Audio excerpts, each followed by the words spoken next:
Well, here we go. Who am I? Oh, the $1 million question. Come on, guys. My name is John Solano. I'm your favorite something or other, or dare I say, counselor, therapist, whatever. If you're following my channel, you know I've been a counselor for a long time, 30 plus years, and been a family counselor for the last 11 years, something like that. So, a couple words tonight. I'm inspired, and also I think I'm having kind of a good hair day, so I had to take advantage. But anyway, uh, thinking about the world like a lot of you folks are. Generally speaking, what have we been seeing for the last decade? That's just increasing in momentum, frequency, saturation, the whole kit and caboodle, the whole darn thing. What's that? A heck of a lot of tension and conflict, right? All over the place for a lot of different reasons. But you know me, and you know what I've been studying over the last 20, 30 years, keeping my eye on is this inflated sense of entitlement and indulgence that has just saturated everything. And man, I could probably do a couple books on this. Maybe I will, but because it really needs to be broken down. And, and I don't want to go on and on in these videos, but what fuels this sense of entitlement and indulgence if you watch my videos, or if you're a truth seeker, if you're a student of psychology or theology or various spiritualities. What fuels this. This is what's deeply embedded in every human being. It's this core of narcissism, egocentricity, and grandiosity, which is usually held in check by a moral dam, if you will, a moral foundation, a moral fabric, which has been eroding. I don't want to say eroding, you know what? Because this stuff, we're talking about some sacred and internal stuff, and it's bigger than what we know. Um, it's like truth itself. We can pound our heads against it all day, but we're going to be the ones hurting afterwards. And right now, we're hurting. One of the reasons we're hurting as a society right now is because of this. We're pounding our heads against that which is right and true, trying to make up our own rules. And that's what narcissists do. And that's what people who have inflated sense of entitlement and indulgence do. You make up your own rules based upon your own feelings. It's called subjective reality. That being said, I have been doing some sessions here over the last week, and I've been inspired to. Initially, I wanted to talk about relationships, and I wanted to kind of put in my 2 cents. If for those of you uh, who are looking for love, you know, uh, there are a lot of folks out there, I guess you could say, looking for love, not just young people, but people of my age as well, all through the spectrum. I mean, the whole area of, if you will, love has also been a war zone for almost ever, but at least let's say the last 20 to 30 years. I mean, it's just been tough out there for people to find love, for people to find really good partnership that isn't full of conflict and debate and opposition. And speaking of opposition, let me just kind of cut to the chase. One of the things that we all know, and it is often the case, is that opposites attract. Opposites attract. Now, I've said before, this is either a really nasty joke, or there's a blessing in it. Somehow there's a blessing in it. I mean, we're all unique. Nobody's like us. So, but if there were, if you were cloned, if I were cloned, I don't know. I'd probably get bored with myself because I would be too much like myself. I think there's something this idea of attracting your opposite. I know for certain mythologies and other psychology, we talk about the tension of the opposites. So the question is, how do you resolve the tension of the opposites? So I did a video a while back called, what was it called? Compensate or complement, something like that. But I meet a lot of people. It isn't just couples, but you see a lot in couples, especially parents who are, trying to co-parent or parent. And oftentimes they'll set up in a kind of a bipolar experience. In other words, good cop, bad cop. And one person will be laid back. The other person, Again, opposites. The other person being the strict one. And usually they're pissed off at each other. And when I talk to them about why they kind of show up the way they do, why they approach things the way they do, the laid back person might say, well, geez, if this person wasn't so strict, then I wouldn't have to be so laid back. And the strict person would say, well, if that person weren't so laid back and uninvolved, I wouldn't have to be, so strict and, on everybody. And so these people are opposites. These people are not happy with one another. Um, and, we like to say that we wish that we could see each other as complementing one another, but these people don't complement each other. Literally complement. In fact, they're pretty pissed off at each other and critical of one another. So they're not complimenting each other, they're compensating for one another. And when we compensate for something, there's a mechanism in our mind in which that gets inflamed. It's that mechanism or that dynamic of entitlement. So whenever we put up with something, we want compensation. Whenever we put up with something and tolerate something, we want, it magnifies our sense of entitlement. Well, what are you entitled to? Well, maybe I'm entitled to being a jerk. Maybe I'm entitled to being pissed off. Maybe I'm entitled to this glass of wine or cigarette or whatever I'm about to do. Because you know who I'm putting up with, right? Is the story. And so, again, this the whole dynamic is alive and well in the world right now. And we have to be real careful, because when we're under attack by somebody and we just put up with it and put up with it, then here comes that inflated sense of entitlement. Man, if I'm going to put up with this crap, guess what I'm going to start dishing out? And this is what in politics down south here they're calling doubling down. It's just you just double down.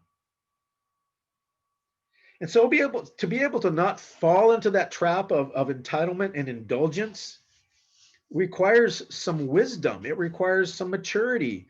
But this goes back to what I said earlier, is that we live in a society now that is kind of given the boot, kicked to the curb, wisdom teachings and spirituality and all these things that would have not only taught us but given us the resilience and strength to forgive, if you want to call it that, to extend mercy, or to have strength of integrity. I was saying to somebody just a moment ago, this is what being a grown-up person is all about. Well, what is that? Well, that you're able to stand your ground. You're able to maintain your integrity in the presence of that which is not. It's easy to respect people who respect you, but to respect people who don't respect you, that's what it means to be a grown-up. That's what it means to have psychological muscle. That's what it means to have integrity. Integrity isn't a light switch that goes off and on whenever you will it to do so.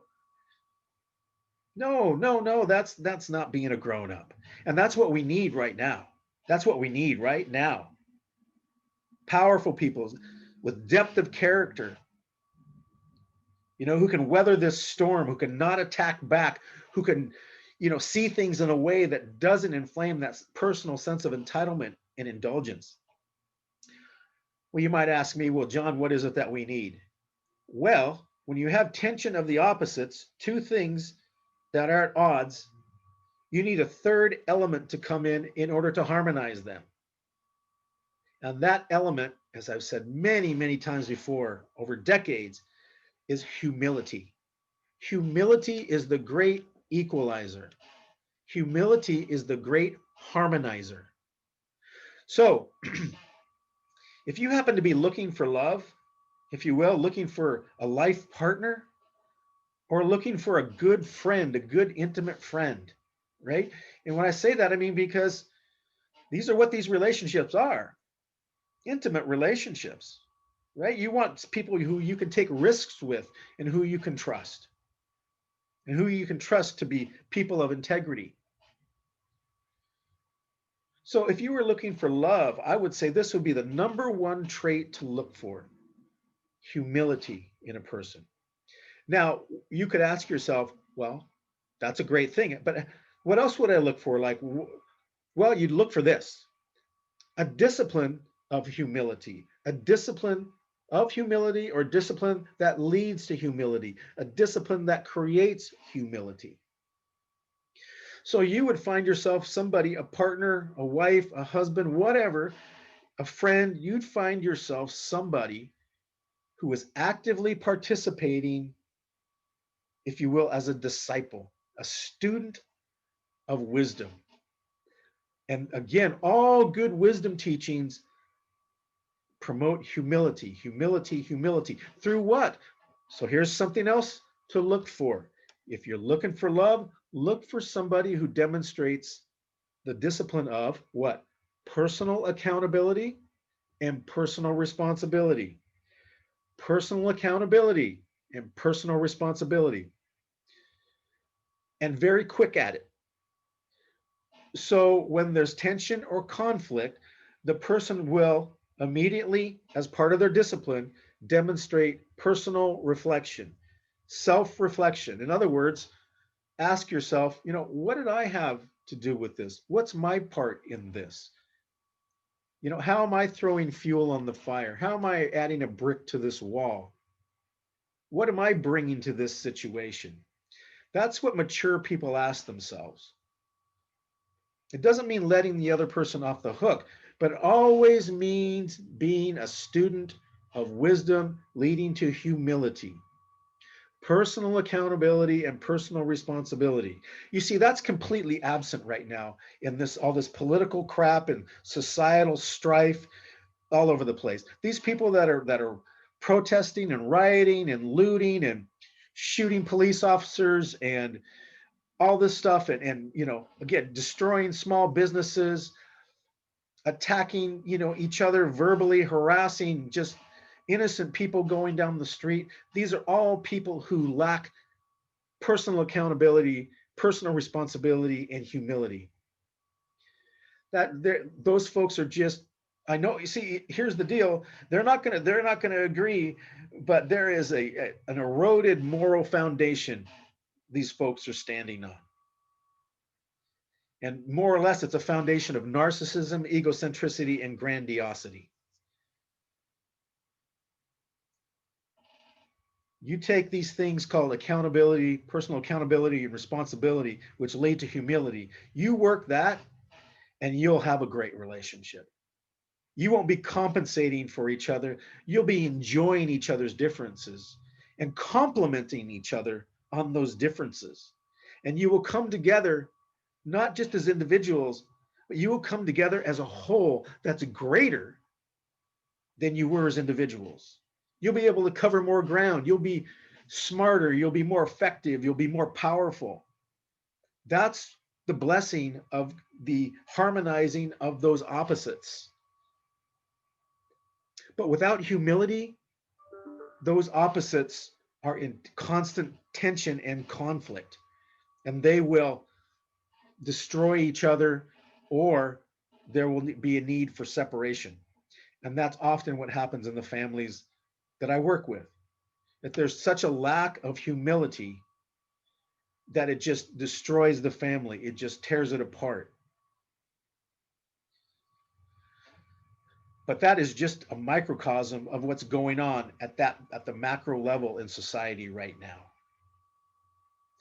So just wanted to share this with you because, again, we're in this place of such tension and conflict in the world, and in this inflated sense of entitlement and indulgence has just saturated everything. And yet so many people are looking for love. Right? Look at, again, in this conflict and strife, what are people asking for? Unity, care about each other, love each other, etc. Is that happening? No. Why? Because there's no humility. None of those things, caring, love, unity, none of that can happen without humility, folks. Come on, are you hearing me? I think you are. I think you know this is true. All I'm sharing with you is what you already know in yourself. But now it's about entering into that discipline, that personal day-to-day discipline of self-reflection, personal accountability, responsibility. If you've stepped on somebody's toes, metaphorically, right? If you've cursed out your child, your teenager, if you've cursed out your husband or wife, your spouse, your partner, whatever, if you've, you know, uh, gossiped about somebody at work, just be quick to go back and just accept personal accountability. Reflect on that personal reflection and accountability. There's so many good sources of wisdom out here, folks. Let's start re-embracing those. We really need to. So let's go, folks. Let's go. This is morality, if you will, and things like caring and love. Folks, here's the truth. They cannot be legislated. They cannot be legislated. We can listen to politicians talk about this until the cows come home, and they can write as many laws as they want, but you cannot write love into law. You cannot force people to love. You cannot force people to care. You can jail as what or sanction or punish as many people as you want. That is just so dark ages stuff. We should not be going back there. Morality, ethics cannot be legislated because it has to do with the heart, folks. It has to do with the very spirit of who we are. And that's often what happens when a society becomes immature. Then immature people, what do they turn towards? Rules, because they can't manage themselves. So they have to turn towards rules. But then what do we know? Rules are made to be what? Broken. Rules kind of are the list of things of not to do, but we're well beyond that as a society in the Western world. It doesn't work in parenting, and it doesn't work anywhere. It all starts right here, folks, right in our own hearts, personal reflection, being a student of wisdom teachings and spirituality, because we need to get that deep inside, not just in our heads.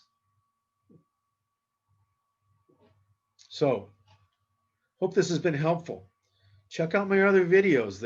Like I said, I've done 70 something videos. Many of them speak about the things that I've discussed tonight, this inflated sense of entitlement, indulgence, all sorts of other phenomena related to that, and of course, integrity and humility. So thanks for tuning in. Take care.